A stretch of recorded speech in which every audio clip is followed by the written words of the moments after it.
அனைவருக்கும் வணக்கம். எனக்கு ஒரு 20 years of IT industry experience இருக்குங்க. எனக்கு தெரிஞ்சத உங்கள்ட்ட ஷேர் பண்ணலாம் அப்படிங்கிறதுக்காக இந்த வீடியோ சேனல் நான் வந்து கிரியேட் பண்ணியிருக்கிறேன். இப்போ நான் வந்து என்னுடைய ஓன் ஃபர்ம் செட்டப் பண்ணுறதுக்காக அந்த ப்ராசஸில் வந்து ஒர்க் பண்ணிகிட்ருக்கேன்.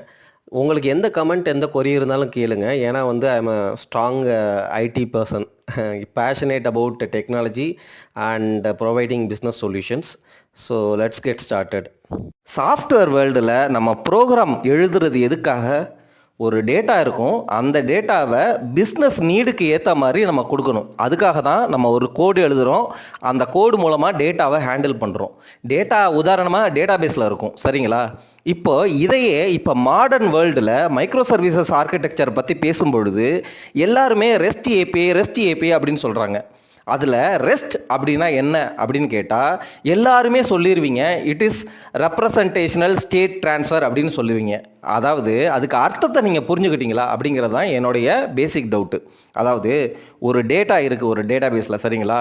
இன்றைக்கி உங்கள் பேர் வந்து முருகன் இருக்குது, சரிங்களா? அந்த ஏபிஐ என்ன சொல்லுன்னா, நீங்கள் கெட் நேம் அப்படின்னு வந்து அந்த ஏபிஐயை கால் பண்ணிங்கன்னா முருகன்னு கொடுக்கும். நாளைக்கே நீங்கள் வந்து உங்கள் பேரை மாற்றிக்கிறீங்கன்னு வச்சுக்கோங்க.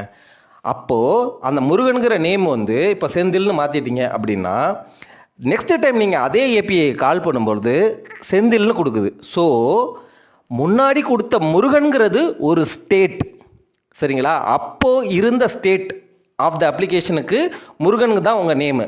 இப்போது ஓவர் த பீரியட் ஒரு 3 மாதம் கழித்து அதே ஏபிஐ தான், அதே கோடு தான், ஆனால் நீங்கள் கால் பண்ணும்போது செந்தில் வந்து கொடுக்குது. ரீசன் வந்து என்னென்னா உங்கள் நேமோடைய ஸ்டேட்டு வந்து சேஞ்ச் ஆயிடுச்சு. புரியுதுங்களா? இதுதான் வந்து அந்த ஸ்டேட்டை வந்து உங்களுக்கு ரெஸ்ட் ஏபிஐ மூலமாக வந்து நீங்கள் ரெஸ்பான்ஸாக வாங்கிக்கிறீங்க ஜேசன் ஃபார்மெட்டில். அப்படிங்கிறது தான் இந்த ரெஸ்ட்டோடைய மீனிங். சரி, இப்போ நான் என்ன சொல்ல வர்றேன் அப்படின்னு தானே கேட்குறீங்க. ரெஸ்ட் ஏபிஐ அப்படிங்கிறது எந்த லாங்குவேஜில் வேணாலும் எழுதலாம். ஜாவாலையும் எழுதலாம், டாட்நெட்லையும் எழுதலாம், எந்த பிளாட்ஃபார்மில் வேணாலும் ரன் பண்ணலாம். நீங்கள் லினக்ஸ் ஓஎஸில் வந்து ரன் பண்ணலாம், இல்லை வந்து விண்டோஸ் ஆப்ரேட்டிங் சிஸ்டத்தில் ரன் பண்ணலாம். புரியுதுங்களா?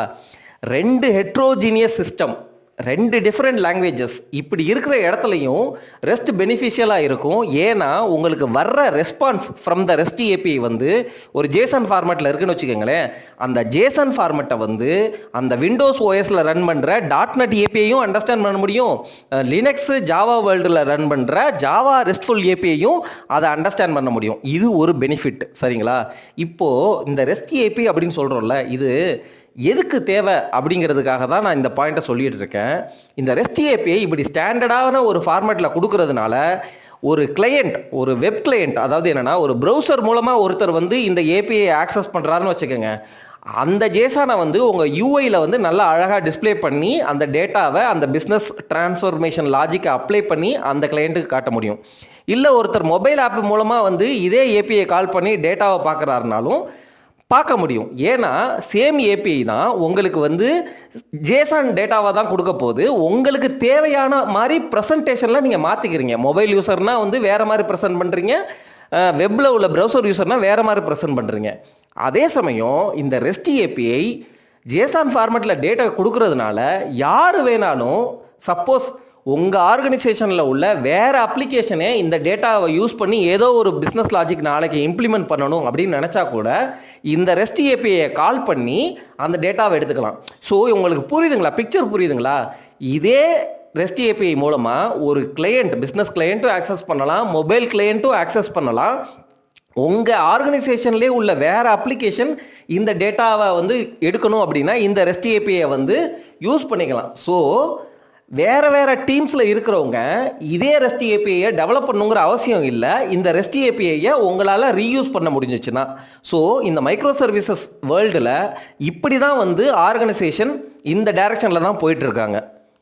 ஒரு ரெஸ்ட் ஏபிஐ தான் நம்ம எழுத போகிற ப்ரோக்ராம், சரிங்களா? அந்த ப்ரோக்ராமோட பர்பஸ் என்னன்னு நான் முன்னாடியே சொல்லிட்டேன். இப்போது ஒரு ப்ரோக்ராம் எழுதுகிறோம் அப்படின்னா நம்ம என்னென்னலாம் புரிஞ்சுக்கணும், சரிங்களா? இப்போது இந்த ஏபிஐ வந்து யார் வேணாலும் கால் பண்ணலாம், இன்டர்நெட் மூலமாக கால் பண்ணலாம், சரிங்களா? அப்போது இந்த ஏபிஐயை செக்யூராக நம்ம வந்து வச்சுக்க வேண்டியது அப்படிங்கிறது நமக்கு முக்கியமான விஷயம், சரிங்களா? அதனால் எப்பெல்லாம் இந்த ஏபிஐக்கு ஒரு ரெக்வஸ்ட் வருதோ, அதாவது என்னென்னா சப்போஸ் ஒரு கிளையண்ட் வந்து அவருடைய ப்ரௌசரில் இருந்து ஒரு யூஐ மூலமாக, ஃபார் எக்ஸாம்பிள் ஆங்குலர் ஆப்போ அல்லது ரியாக்ட் யூஐ மூலமாக இருக்கிற ஆப் மூலமாக அவர் வந்து ஒரு பட்டனை கிளிக் பண்ணால் பிஹைண்ட் த சீன் வந்து இந்த ரெஸ்ட் ஏபிஐ தான் கால் ஆகுது. சரிங்களா?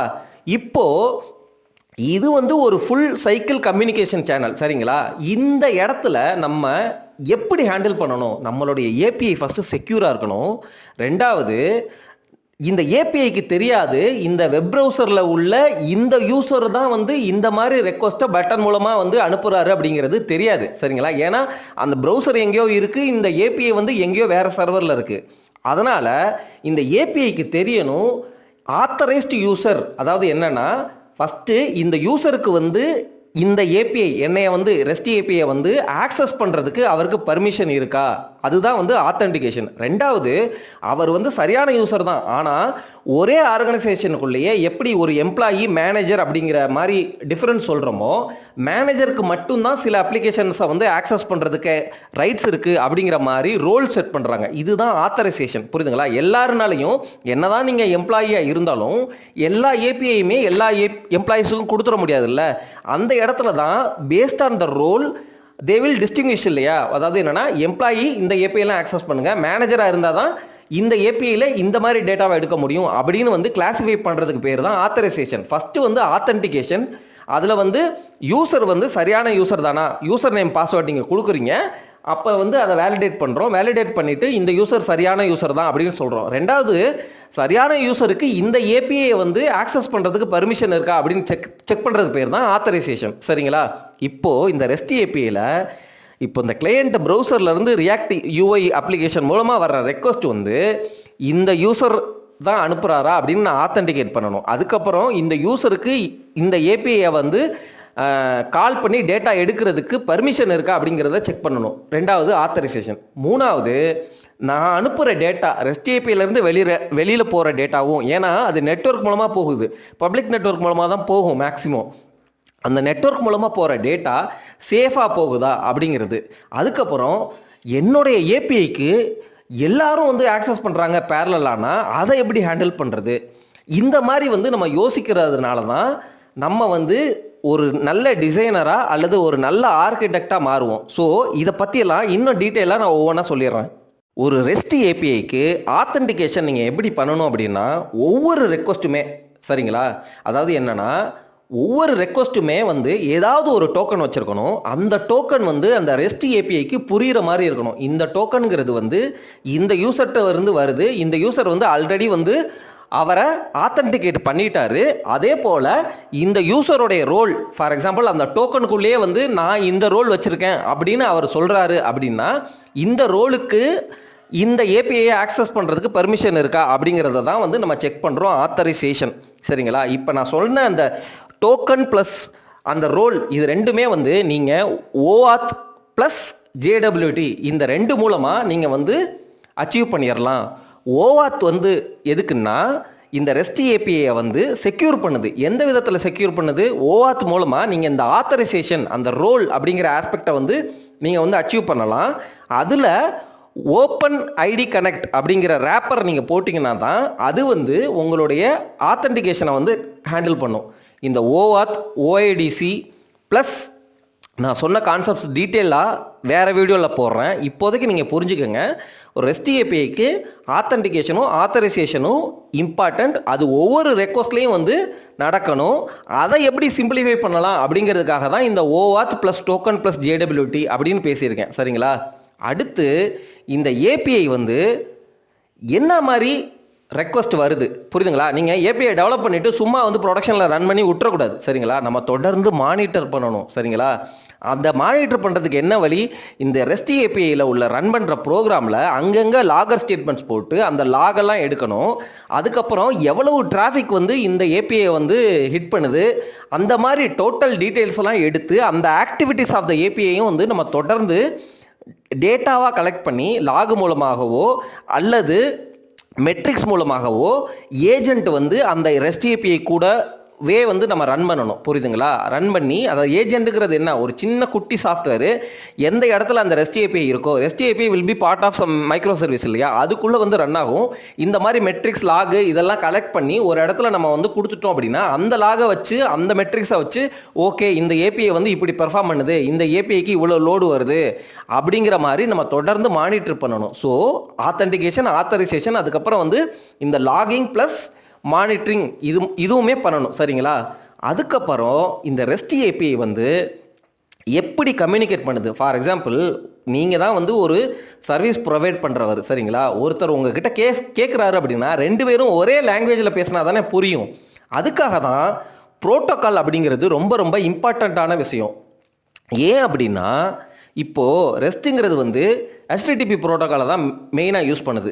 ஏன்னா இந்த ரெஸ்ட் கம்யூனிகேஷன், அதாவது ரெஸ்ட் ஏபிஐ மூலமாக நீங்கள் உங்கள் பிஸ்னஸில் டேட்டாவை ஃபெச் பண்ணணும், ரெஸ்பான்ஸ் வாங்கணும்னா HTTP தான் அவங்களுடைய லாங்குவேஜ். இந்த லாங்குவேஜை ஏன் சூஸ் பண்ணாங்கன்னா இன்டர்நெட்டில் வந்து HTTPங்கிறது வந்து எல்லா ப்ரௌசரும் இம்ப்ளிமெண்ட் பண்ணியிருக்கிறாங்க, ரொம்ப ஈஸியான லாங்குவேஜ். அதனால் இந்த ப்ரோட்டோக்கால் மூலமாக ரெஸ்ட் ஏபிஐயை வந்து நீங்கள் ப்ரௌசர் மூலமாக வந்து கான்டாக்ட் பண்ணலாம். இதே இது ஒரு மெயில் சர்வரை நீங்கள் கான்டாக்ட் பண்ணணும்னா அதுக்கு SMTP அப்படின்னு சொல்லுவாங்க, சரிங்களா? ஏன் அப்படின்னா ஒரு மெயில் சர்வரை ஆக்சஸ் பண்ணும்பொழுது அந்த லாங்குவேஜ் வந்து சூட்டபுளாக இருக்குது. இப்போ ஒரு ஸ்பெயின் கண்ட்ரிக்கு நீங்கள் போகிறீங்கன்னு வச்சுக்கோங்க, நீங்கள் இங்கிலீஷ்லேயும் பேசி வந்து நீங்கள் கம்யூனிகேட் பண்ணலாம். பட் ஆனால் உங்களுக்கு ஸ்பானிஷ் தெரிஞ்சிச்சுன்னா ரொம்ப ஈஸியாகவும் இருக்கும், ரொம்ப ஃபாஸ்ட்டாகவும் உங்களுக்கு கம்யூனிகேஷன் வந்து நடந்துடும், புரிதலும் ஏற்படும்ல. அந்த மாதிரி புரிஞ்சுக்கோங்க. ஒவ்வொரு ரெக்யர்மெண்ட்டுக்கும் ஏற்ற மாதிரி ஒரு ப்ரோட்டோக்கால் இருக்குது, சரிங்களா? நாளைக்கே வந்து ஒரு கிரிக்கெட் வந்து வீடியோ வந்து உங்கள் யூசருக்கெல்லாம் வந்து ஸ்ட்ரீம் பண்ணுறீங்க அப்படின்னா அந்த இடத்துல நீங்கள் வந்து TCP மாதிரி ப்ரோட்டோக்கால்லாம் போடணும்னு அவசியம் இல்லை. ஏன்னா அங்கே ரிலையபிலிட்டி இம்பார்ட்டன்ட் கிடையாது. உங்களுக்கு ஸ்ட்ரீம் ஆஃப் டேட்டா கண்டினியூஸாக வந்துகிட்டே இருக்கும். ஏதோ ஒரு டேட்டா லாஸ் ஆனாலும் பரவாயில்ல, அடுத்த டேட்டாவை தான் நீங்கள் யூசர் கொண்டு போய் காட்டணும். அப்போது UDP தான் வந்து அந்த இடத்துல நல்ல சூட்டபிளான ப்ரோட்டோக்காலாக இருக்கும். இப்போது நான் என்னடா பற்றி பேசிகிட்டு இருக்கேன் அப்படின்னு கேட்குறீங்களா? எந்த ப்ரோட்டோக்காலை எங்கே அப்ளை பண்ணலாம், எப்படி வந்து நம்ம யூஸ் பண்ணுறோம் அப்படிங்கிறத தான் பேசிகிட்டு இருக்கேன். இப்போது இந்த ரெஸ்ட் ஏபிஐ இருக்குல்ல, இந்த ரெஸ்ட் ஏபிஐனால் அட் அ டைம் இவ்வளோ தான் லோடு ஹேண்டில் பண்ண முடியும் அப்படின்னு வந்து நம்ம பெஞ்ச் மார்க் பண்ணியிருப்போம்.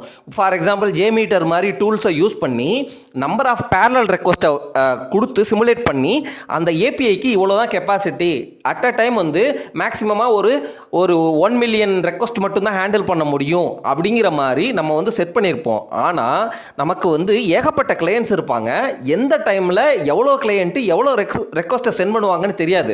So there is a high chance that அந்த நம்மளுடைய ஏபிஐ வந்து ஓவர்லோட் ஆகிறதுக்கு சான்ஸ் இருக்குது. ஏன்னா 1 மில்லியன் அந்த ரெக்வஸ்ட்டுக்கு மேலே உங்கள் ஏபிஐக்கு வந்து ரெக்வஸ்ட் வரும்பொழுது அந்த ஏபிஐனால் ஹேண்டில் பண்ண முடியாது.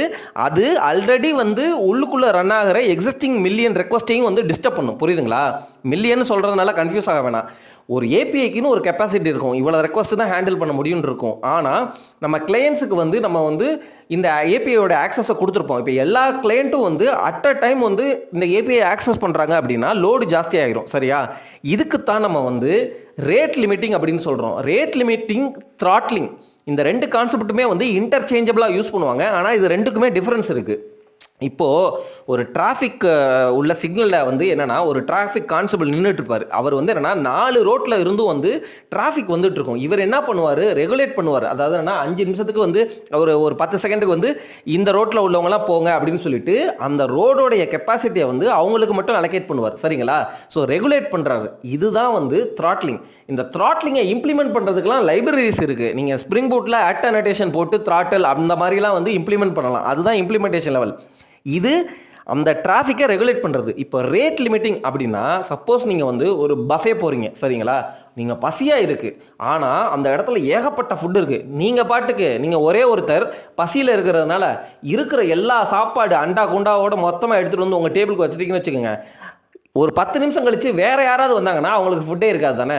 ஸோ அந்த இடத்துல நீங்கள் என்ன பண்ணுறீங்கன்னா உங்கள் ஏபிஐயில் உங்கள் கிளையண்ட்டுக்கு நீங்கள் ஒரு நிமிஷத்தில் ஒரு 100 ரெக்வஸ்ட் தான் அனுப்பலாம் அப்படிங்கிற மாதிரி ஒரு லிமிட்டிங் ரூல்ஸை வந்து செட் பண்ணி அதை இம்ப்ளிமெண்ட் பண்ணுறீங்க. அதை இம்ப்ளிமெண்ட் பண்ணுறது எப்படின்னா இந்த ஸ்ப்ரிங் க்ளவுட் கேட்வே, அதுக்கப்புறம் ரெட்டிஸ் ரேட் லிமிட்டர், கூகுளோடைய குவாவில் கூட வந்து சில லைப்ரரிஸ் இருக்குது.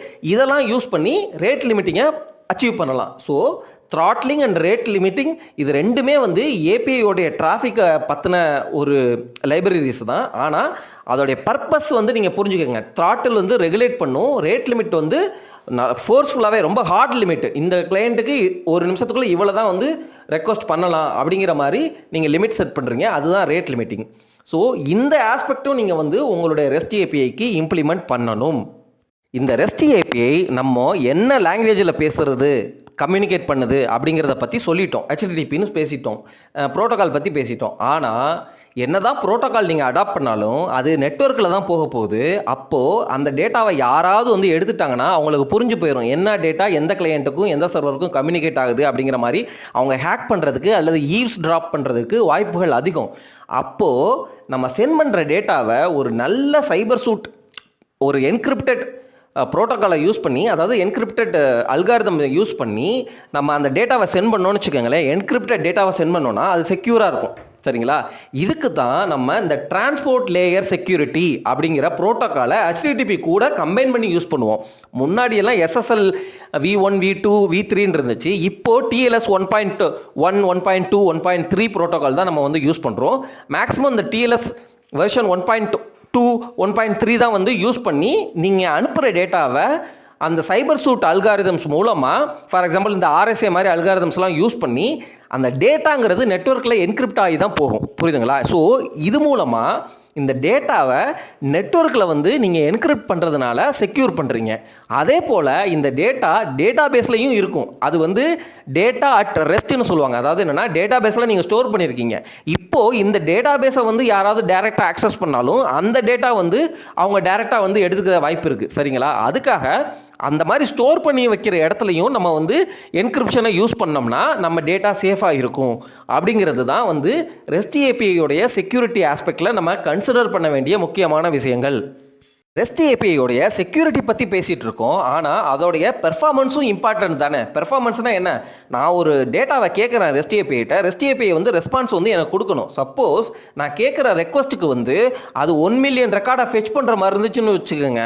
அந்த 1 மில்லியன் ரெக்கார்டையும் வந்து டேட்டாபேஸில் இருந்து எடுத்து உங்களுக்கு சிங்கிள் ரெக்வஸ்ட்டில் கொடுக்கறதுக்குள்ள உங்கள் அப்ளிகேஷன்னாலையும் அதை ஹேண்டில் பண்ண முடியாது. ரெஸ்ட் ஏபிஐக்கும் டைம் பயங்கரமாக அதிகமாகும். அவ்வளோ டேட்டாவையும் வந்து டேட்டாபேஸில் கொரியா ரன் பண்ணி ஃபெச் பண்ணி உங்களுக்கு கொடுக்கறதுக்கு. ஸோ அந்த இடத்துல நீங்கள் பேஜினேஷன் மாதிரி லாஜிக்கை வந்து கண்டிப்பாக வந்து அடாப்ட் பண்ணலாம். ஒன்று. ரெண்டாவது, இந்த நெட்வொர்க்கில் நீங்கள் சென்ட் பண்ணுற டேட்டா இருக்குல்ல, அதை கம்ப்ரஸ் பண்ணி சென்ட் பண்ணிவிட்டு அங்கே டீகம்ப்ரஸ் பண்ணிக்கலாம். அதுக்கு ரொம்ப light weight compression algorithms and decompression algorithms like ZZip இந்த மாதிரிலாம் வந்து நீங்கள் திங்க் பண்ணலாம். அந்த ரெஸ்ட் ஏபிஐயோடைய பெர்ஃபார்மன்ஸை பற்றி நீங்கள் ஒரி பண்ணுற ஆளாக இருந்தால். இதுக்கு மல்டிபிள் ஸ்ட்ராட்டஜிஸ் இருக்குது. பட் இருந்தாலும் இந்த வீடியோவில் உங்களுக்கு பிடிச்சிருக்கு, நான் சொல்கிற கான்செப்ட் புரியுது, நல்லா இருக்குது அப்படின்னா தயவு செஞ்சு லைக் பண்ணி சப்போர்ட் பண்ணுங்கள். நான் தொடர்ந்து இன்னும் அட்வான்ஸ்டு கான்செப்ட்ஸை உங்களுக்கு வீடியோவாக போடுறேங்க.